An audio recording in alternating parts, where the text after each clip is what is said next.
In continuation with our ultrasound pelvis lectures in under the Iqramed Academy, we are now today going to discuss ultrasound scan in endometrial abnormalities.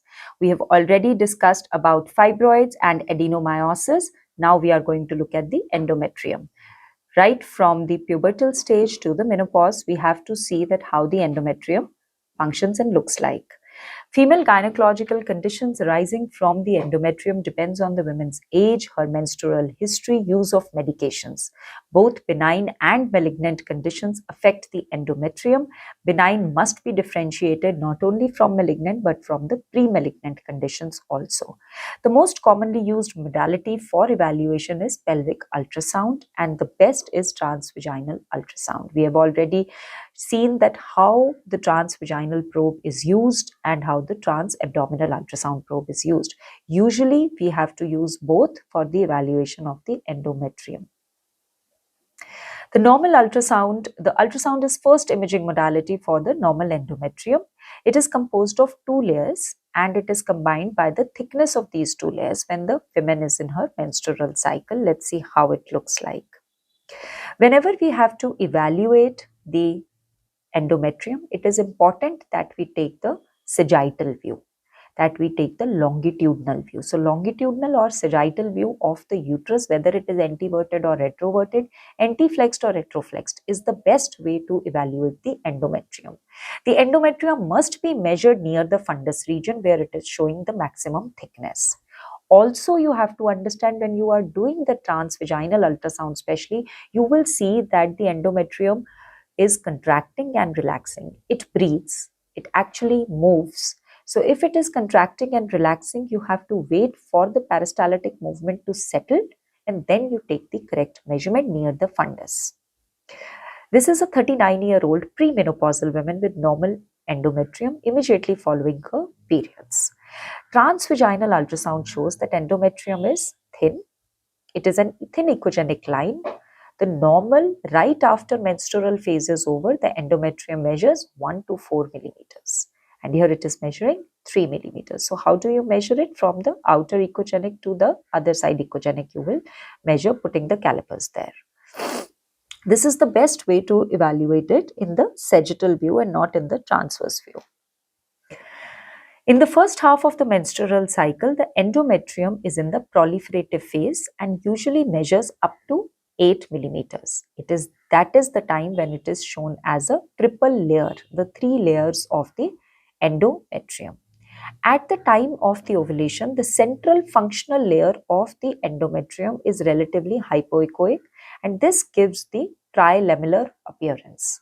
The 3 echogenic lines, which are formed by the 2 basal layers of the endometrium. So there is this basal layer, one endometrium basal layer, the other basal layer of the endometrium. Now this inside, it gives a 3-layer appearance when it is proliferative phase, as you can see in this transvaginal sagittal ultrasound, where the endometrium measures 9 mm, typical trilaminar appearance, central functional layer is relatively hypoechoic.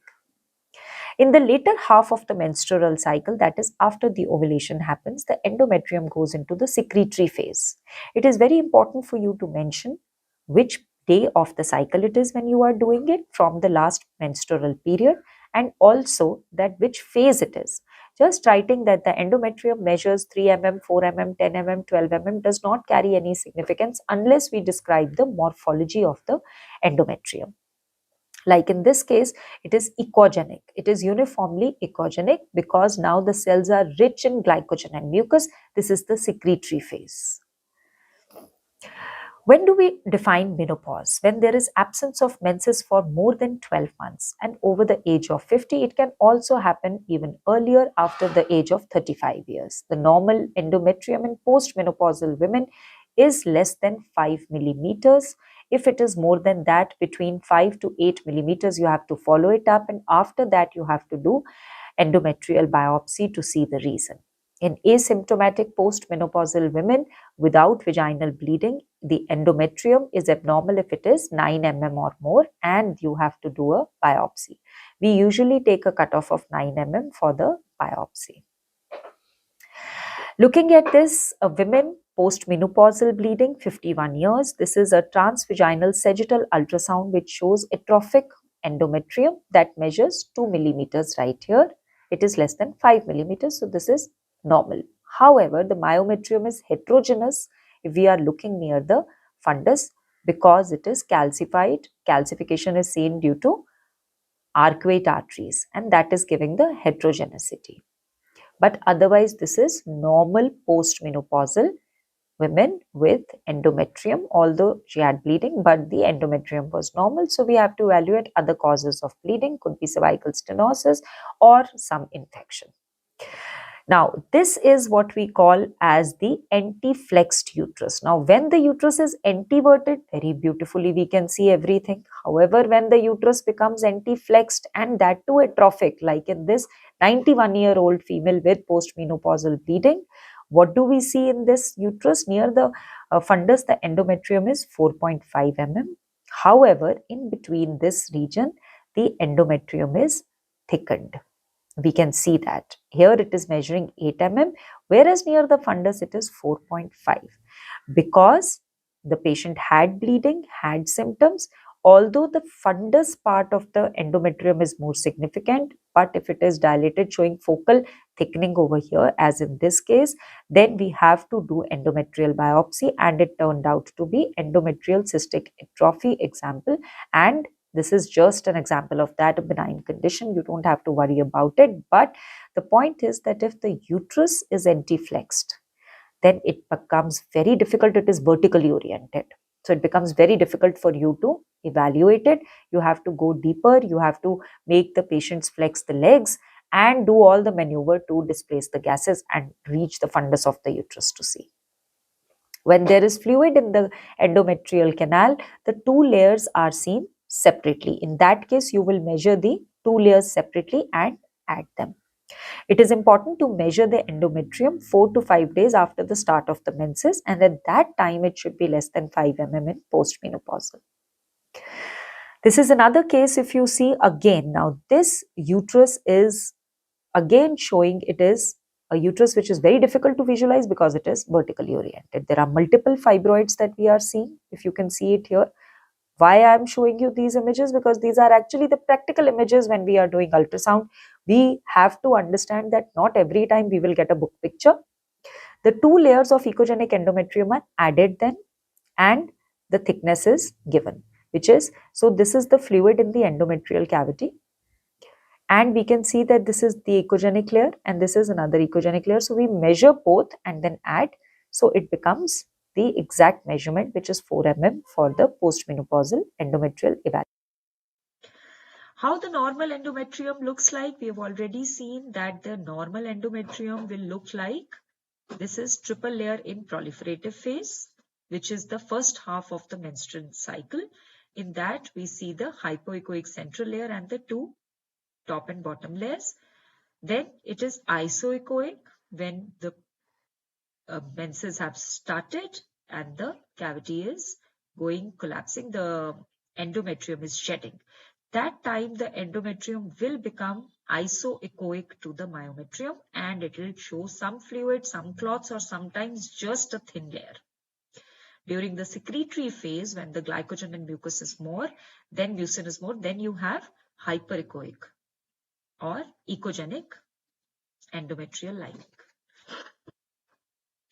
This is how the endometrium changes. Once again, shortly after the menses, it is thin line, which is echogenic.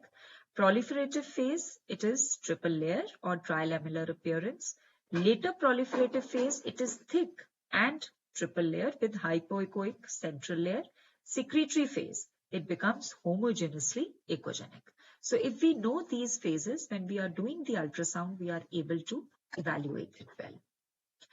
Again, the changes during menstrual cycle, this is how it's going to happen. When we evaluate it with the ovaries, we know that right after periods, the ovaries are at the baseline, no dominant follicle. Proliferative phase before the ovulation, this is how the ovary, the follicle is 3 days before ovulation. 1 day before ovulation, the lining is becoming thick. And as it ovulates, this becomes secretory. And the luteal cyst is seen right here. The endometrium in postmenopausal women, we have already discussed, reinforcing it that the median is 3 mm, but we consider 2 to 5 mm as the range. If it is more than 5 mm, then we have to consider the causes and the clinical symptoms. More than 9 mm warrants biopsy. Common endometrial pathologies, at least 4 pathologies we must know. First is polyp, then submucous myoma, endometrial thickening, and cancer. Abnormal vaginal bleeding can occur in premenopausal and postmenopausal. In premenopausal, it can be due to fibroids, adenomyosis. In postmenopausal, usually due to atrophy, but we have to rule out endometrial cancer, polyps, and myomas. Endometrial thickening. Now, first thing that we are most commonly abnormality that we see related to the endometrium on ultrasound is endometrial thickening. It can be diffuse, it can be focal. So if we look at the first image, we see that the endometrium is diffusely thickened and it has got small, these avascular cysts within it. So this is cystic endometrial hyperplasia, or it can show focal thickening of the endometrium. चलिए continue अच्छा सब कुछ ठीक है okay पानी दो मैं आपको नहीं मेरे को तो नहीं चाहिए मेरे को लगा आपने कहा रुक जाओ नहीं ओके तभी मैं रुक गई हाँ तो ये वाला हो गया endometrial thickening. In a women with postmenopausal bleeding, the endometrium is abnormal if it measures 5 mm or greater and warrants biopsy if it is more than 9 mm. As in this case, we can see that there is thickening postmenopausal women, transvaginal ultrasound. Occasionally, an atrophic endometrium also consists cystic areas. Now, those are in postmenopausal, just cystic dilatation of the glands, and there are no abnormal things seen as it is. But if it is more than 8 to 9 mm, then it could be pre-malignant and we have to do biopsy, especially if the patient is taking no medications and is not on tamoxifen or is not diabetic. Then also we have to make sure that at between 5 mm and 8 mm or 9 mm of endometrial lining in postmenopausal, we evaluate it further. And the evaluation would be, is the patient obese? Is the patient on tamoxifen? Is the patient having diabetes or any other chronic ailment? Endometrial cancer is the most common gynecological cancer. 90% of cases occur in women over the age of 50 years. Some premenopausal women are at increased risk, those who have obesity, diabetes, hypertension, or they are taking long-term tamoxifen in cases of breast cancer or any other condition. These at-risk patients warrant biopsy when there is abnormal vaginal bleeding and they are not responding to hormonal therapy, or the lining is more than 15 to 16 millimeters. Ultrasound signs that are more specific for endometrial cancer are if the endometrium is heterogeneous and the color flow is very indistinct. There are haphazard vessels which are seen.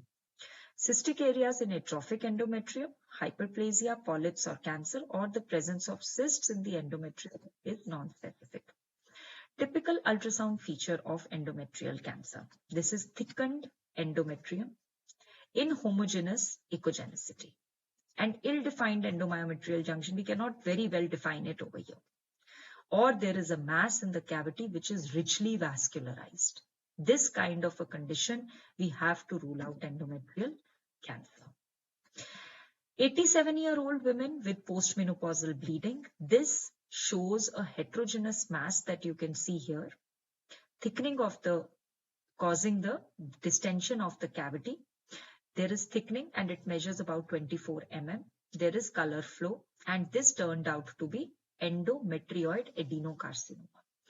Showing of these pictures is very important because it is not that common to see endometrial cancer, but when you are looking at it, you should know when to advise the biopsy, when to go for it.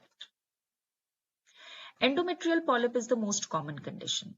It is localized overgrowth of the endometrial gland and stroma with a vascular core. More common in women who are at or near menopause. Majority are asymptomatic, but if a patient comes with infertility, then you have to actually locate even a 3 to 4 mm or 5 mm polyp and you have to document the exact location, especially if it is near the cornual end. Risk factors for malignant or pre-malignant polyps include obesity, chronic hypertension, chronic diabetes, and a size more than 15 mm. On ultrasound, polyps can be pedunculated or sessile and may be solitary or multiple. They are echogenic, typically have arterial flow with a vascular stalk because there is a feeding artery which is coming. So like in this case, if you see, there is a beautiful polyp seen here, and that shows even in the grayscale, we can see a hypoechoic linear structure coming. And this, we look at this and there is a vascular supply to this. This is a vascular polyp unless proven otherwise. Some polyps have cystic areas that may be due to dilated glands. On transvaginal ultrasound, the endometrium may appear thickened with hyperechogenic line sign that represents normal endometrium and circumscribing the polyp. So if we go back to our image, this is that echogenic line that is seen because it is the endometrium which is enclosing the polyp. So this becomes our another sign, and this single vascular pedicle is classic for a polyp. Another image I am showing you of 26-year-old premenopausal women with pelvic pain. This is the first image, shows an echogenic mass in the cavity that you can see. Hyperechoic rib. This is the hyperechoic line sign that is seen in this case very clearly. We added just little 2 to 3 mm of or 2 ml of fluid, 1 to 2 ml of fluid to distend the cavity through the catheter.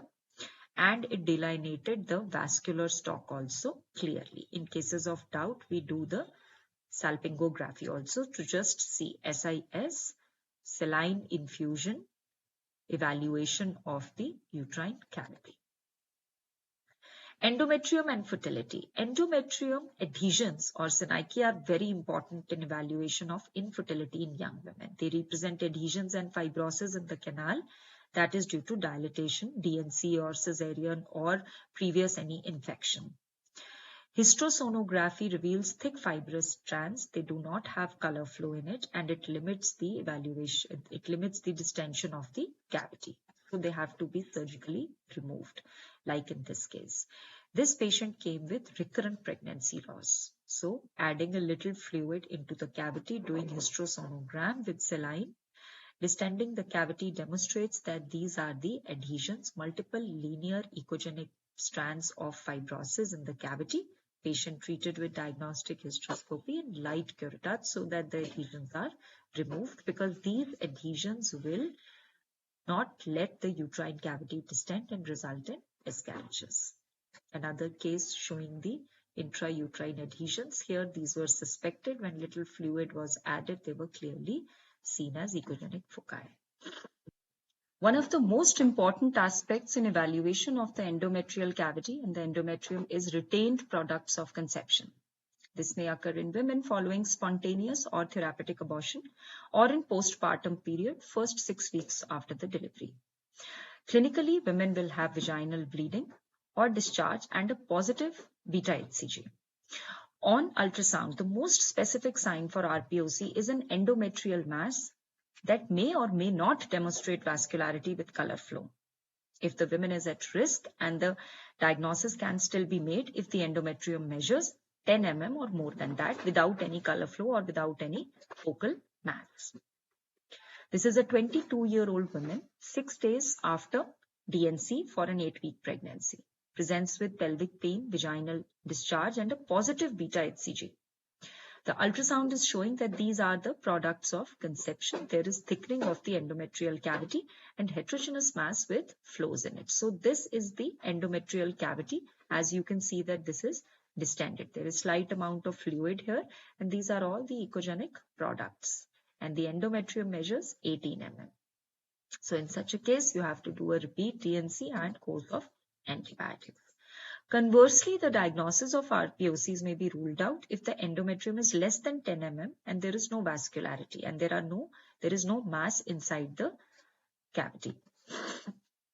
Important part is that the vaginal bleeding in women following DNC post-procedure is AVM, but it needs to be differentiated from another very important case which we would like to show you as the next case.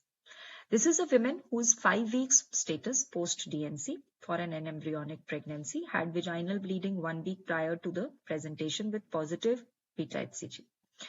The hematocrit kept falling and the serum HCG was negative. Now, what is the ultrasound showing us? Heterogeneous anterior myometrium, multiple cyst-like spaces, so abnormal vascular channels. As you put color Doppler, there is intense vascularity seen. And this flow is, it's a proper vascularity is seen. Pulsed Doppler demonstrates that the peak systolic velocity is about 20 and the RI is 0.28. So it is not even an artifact. This is a proper arteriovenous malformation. This is a fistula that has formed. The malformation is congenital, but this is a fistula that has formed, an arteriovenous fistula. However, having said that, we have to, this is a very rare condition that we get an arteriovenous fistula formation. What you need to rule out is that after you have ruled out RPOCs, you have to see the enhanced myometrial vascularity, which is often confused with AVM. This is called EMV.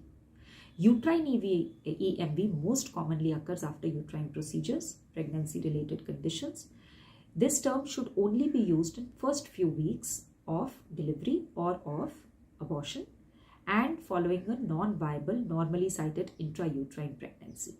Using AVM as a synonymous term for EMV, which is enhanced myometrial vascularity, should be avoided. AVM is different and EMV is entirely different. If you look at this, this is the first the grayscale image and the power Doppler. The A and B, first two are the grayscale images and then the power Doppler. They show after the early miscarriage, and underlying is enhanced myometrial vascularity. These are two different patients. They are highly tortuous hypoechogenic vessels are seen on the grayscale. You can see them over here. And when you put color Doppler, they do show these enhanced. Now, if there are products, you're going to treat the products, do nothing for the enhanced myometrial vascularity. This will subside on its own. So if such a case comes, you just have to wait and watch. Let the products be removed and the vascularity will finish and become normal on its own. You don't need any intervention in such case. So it is important to differentiate EMV from the fistula, which is rarely seen, but EMV is very common. Then comes endometritis. Endometritis is an infection. We like to show case studies so that you know practically how to evaluate it. This is a 22-year-old woman with pelvic fever and pain, found to have TO mass on CT scan. When we did the transvaginal ultrasound, it demonstrates that there is thickening of the endometrium and fluid and debris in the cavity, and this with clinical correlation that the patient has discharge, has discomfort, has pain, has signs of infection, you will put this as endometritis. In some cases of endometritis, there is gas in the endometrial cavity, which will be seen as small echogenic foci, which gives dirty posterior shadowing, as in this case. This is the endometrial cavity distended with these echogenic foci inside giving dirty shadowing. This is endometritis with gas in the endometrial cavity. The consensus statement is very important that when you are describing the endometrium, you have to describe its echogenicity, whether it is midline or not, and the junction. If there is fluid inside, you have to define the echogenicity of the fluid, the endometrial outline, the intracavitary lesion. On color Doppler, you have to identify that how many vessels are there, what is the morphology. Anything that protrudes into a fluid-filled uterine cavity is intracavitary lesion. It can be a polyp, it can be a foreign body, it can be a myoma. So you have to quantify it. Doppler evaluation examination of the endometrium is very important, as we have done before also. How do we give that evaluation? Whether it is score 1, 2, 3 or 4, the quantification is important. Score 1 is that there is no color at all. In score 2, there are few, 1 or 2 specks of flow seen within the endometrium. Score 3 is moderate color. More than 8 or 9 or 10 spots of foci are seen. and if it is intense, when there is abundant flow in the endometrium, then it is color score 4. So the settings are very important. PRF is very important. You have to see that the velocity scale is 3 to 6 centimeter per second. Otherwise, your evaluation of the color Doppler of the endometrium will be incomplete. Why do we need fluid in the cavity? Because it helps us differentiate polyp from mass, from RPOCs, or distension of the cavity due to some adhesions we want to see. So we have the fluid in the cavity. We can also use the menstrual fluid. So call the patient during the menstrual phase and use that fluid rather than installing saline, and evaluate the endometrium whenever in doubt. Typical ultrasound feature of the submucous myoma, how it looks like. This is a solid mass which is protruding into the cavity. Same echogenicity that of the myometrium. When we put in color, then it gives the ring of color, peripheral vascularity like any other myoma. So we know that the intracavitary myomas are 0, 1 and 2. So 0 is it is 100% inside the cavity and it has a pedicle on it. And when we say it is 0, let me draw a drawing and show it to you, because it is very important to see which of them are inside the cavity. So to explain the submucosal myoma, it is very important when we are talking about the endometrium that we discuss about the myomas which are inside the cavity or the polyps. So anything which is protruding, this is the endometrial cavity. This is a model of the uterus. The thickness, that this wall that you are seeing is the myometrium, and the red thick lining is the endometrium. This is the endometrial cavity which is distended as shown in this. Now, if the fibroid is protruding with a pedicle inside, it is 100% inside and it has a pedicle, it will be FIGO 0 submucosal myoma. If the fibroid is inside completely 100% but does not show a pedicle, then it is FIGO 1 submucosal myoma. If the myoma is seen partly inside the cavity, more than 50% is inside and a slight bit is in the myometrium over here. So if you see that the myoma is majority inside, but part of it is coming outside, less than 50%, but more than 50% is inside the cavity, that is FIGO 2 submucosal myoma. So if it is 0, 1 or 2, these kind of submucosal myomas have to be kept in mind, especially in cases of evaluation of endometrium in infertility cases or in cases where there is heavy flow of periods, because then the treatment has to be aligned accordingly. Another important aspect of the endometrial cavity evaluation is when you are looking at the intrauterine contraceptive device. The correct position is very important. You have to evaluate it in both sagittal as well as in transverse. This is the anteverted uterus, this is the fundus, and the intrauterine contraceptive device as seen in the transverse section. It's right in the middle and appropriately placed. How do we know it is in correct position? This is the fundus, this is the intrauterine contraceptive device, so it is too low. Then it is again seen in the mid-lower uterine segment, so we know that this needs a repositioning. Endometrial conditions are common in women of all age groups, and radiologists play an important role in the diagnostic workup. Abnormal vaginal bleeding, ultrasound remains our first thing to differentiate malignant and pre-malignant conditions. Our next lecture is going to be on the vaginal abnormalities and the cervical abnormalities along with ovarian. These are very important lectures and you must attend these in sequence, starting from the physics part to the uterine fibroids, adenomyosis. We have done the endometrium. The next is coming up as cervical and ovarian, and we will evaluate it that way. Thank you very much.